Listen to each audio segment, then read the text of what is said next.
राजधानी दिल्ली में दिल्ली सरकार की तरफ से क्लस्टर बसें चलाई जा रही हैं, लेकिन जो क्लस्टर बस चालक होते हैं वो अक्सर महिलाओं के साथ बदतमीजी करते हैं। हम बात कर रहे हैं कल का वाक़ा है और यहाँ पर मेट्रो विहार होलंबी कला से एक गाड़ी आती है जिसका नंबर 5228 था, लेकिन आज बस चेंज है पर ड्राइवर वही है। आप देख सकते हैं ये वो ड्राइवर है जिसने कल एक महिला के साथ बदतमीजी की और उसके साथ जो परिवार था उसके साथ भी बदतमीजी की गई। लेकिन कहीं ना कहीं दिल्ली सरकार को चाहिए कि ऐसे चालकों के साथ सख्त कार्रवाई करे जो इस तरह महिलाओं के साथ बदतमीजी करते हैं और बदसलूकी करते हैं। उनके खिलाफ दिल्ली सरकार को सख्त कार्रवाई करनी चाहिए जो इस तरह महिलाओं के साथ बदतमीजी और बदसलूकी करते हैं, क्योंकि महिला जब लगातार बस का दरवाजा बजा रही थी लेकिन उन्होंने गेट नहीं खोला और वो महिला हॉस्पिटल जा रही थी।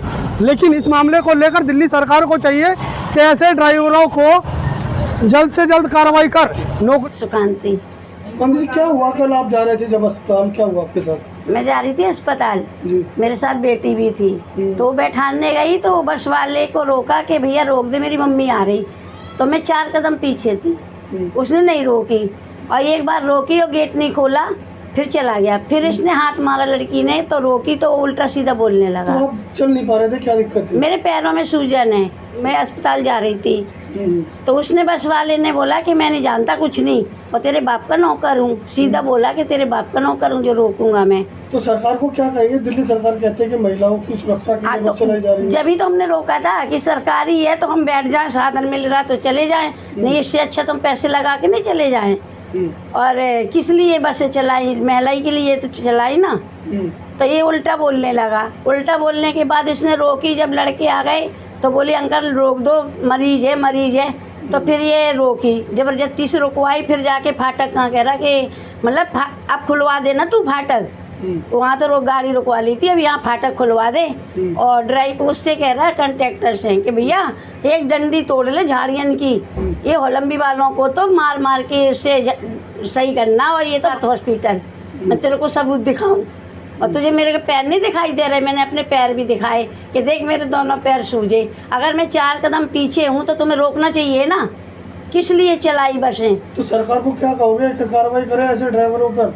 करना चाहिए और नहीं करेंगे तो फिर ऐसे क्या फ़ायदा बसों का?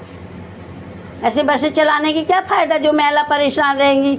और हम इतने पैसे वाले होते तो मतलब अपने साधन से नहीं चले जाएं। और फिर ये मेरे को वहाँ से फाटक से लगा के आगे तक उल्टा ही उल्टा बोलता रहा। मेरे को भाषा इसकी समझ नहीं आई हरियाणा की। अच्छा, हरियाणा की भाषा में बात? हरियाणा की भाषा। फिर मैंने कही तू क्या सोचता है, मुझे समझ में नहीं आ रही और मेरे बच्चे होंगे तो तुझे सब समझ लेंगे। कह रहा तो क्या करेगी क्या करेगी? मैंने की तू रोक गाड़ियों में। अभी आपको एक काम, बस में नंबर लिखा होता है, क्या फ़ोन था आपके पास? तो मेरे को पढ़ना नहीं आता ना। अच्छा, पढ़ना ही नहीं आता कुछ। ठीक। नौकरी से हटाना चाहिए ताकि उनको पता चले कि किस तरह जो गरीब लोग हैं वो इन बसों में सफ़र करते हैं। वो इनकी नौकरी नहीं करते बल्कि अपने बच्चों के लिए रोटी कमाने के लिए बाहर जाते हैं और उन लोगों के साथ एक गलत व्यवहार करते हैं और बदसलूकी करते हैं। पूजा नाम है मेरा। पूजा जी, क्या समस्या आती है जो बसों में सफ़र करते हैं? पहले नंबर तो बसें रोकते ही नहीं है, हाथ देते रहो कुछ भी देते रहो, रोकते ही नहीं है। और रोक भी लेते हैं तो बहुत बदतमीजी से पेश आते हैं। क्या किया जाए इन लोगों का? रोकते ही नहीं है तो सरकार तनख्वाह दे ही रही है, गरीब आदमी क्या कर सकता है? हाथ देते रहो बस। तो जो महिलाएं फ्री चलती है बस में उसको लेकर भी बोलते हैं लोग? बोलते ये कि फ्री चल रही है और हाथ तुरंत पे हाथ दे देती हैं बस। रोकते हैं यहाँ पर बसें? रोकते हैं हल्की फुल्की।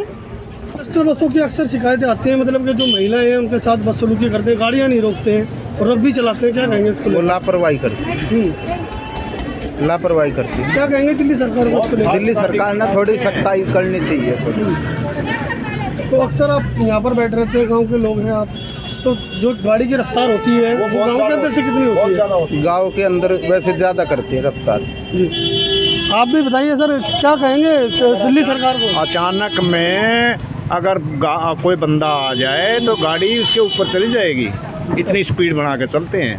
तो दिल्ली सरकार तो कहती है कंट्रोल में रहती है स्पीड। दिल्ली सरकार कह रही है, हम तो नहीं कह रहे जी। हम तो कह रहे हैं कि कोई भी नीचे आ सकता है, जितनी स्पीड से आते हैं ये ऐसे कट मार मार के चलाते हैं। क्या कहोगे दिल्ली सरकार को? कार्रवाई हम तो कहते हैं अपनी कार्रवाई करवाए दिल्ली सरकार और अपना जो है ना सुविधा के हिसाब से चलवाए। तो स्पीड कंट्रोलर भी बताते हैं बसों के अंदर लगे होते हैं। स्पीड कंट्रोलर गांव के अंदर अगर 40 की 30 की स्पीड भी आएगी, 30 की स्पीड, तो 30 की स्पीड भी बहुत ज़्यादा, क्योंकि रोड छोटे हैं, आदमी कहाँ बचेगा। और गांव में सड़कों पर ही मकान बने हुए हैं। जो भी है वो सड़कों पे तो बने हुए हैं, खैर मानते हैं उस बात को, वो भी बड़े हुए हैं, मगर रोड ही छोटे पड़ गए हैं, तो वो उतनी स्पीड से क्यों निकाल रहे हैं वहाँ से। बस में आप सफ़र करते हैं, किस तरह का व्यवहार करते हैं? देखो मैं बस में सवार नहीं करता हूँ। जी। हाँ, मैं नहीं जाता हूँ। मैं आज तक जो है ना बस में, मेरे ख्याल में ज़िंदगी में लेना पड़ेगा। 2-4 बार ही कभी गया हूँ, नहीं तो मैं नहीं। तो रफ्तार को लेकर बात है, गाँव में ज़्यादा तेज बिल्कुल चलाते हैं। बिल्कुल बिल्कुल। अब ऐसे में दिल्ली सरकार को चाहिए, जहां इनके लाइसेंस दोबारा रिन्यू किए गए हैं उन पर कार्रवाई करनी चाहिए, और उनकी एक कंप्लेंट बुक भी बस के अंदर होनी चाहिए, ताकि जो लोग बस के अंदर सफ़र कर रहे हैं उस कंप्लेंट बुक में वो लोग लिखें और उस पर कार्रवाई की जाए। दिल्ली से एसएल न्यूज़ के लिए नीतीश के साथ प्रदीप उज्जैन की रिपोर्ट।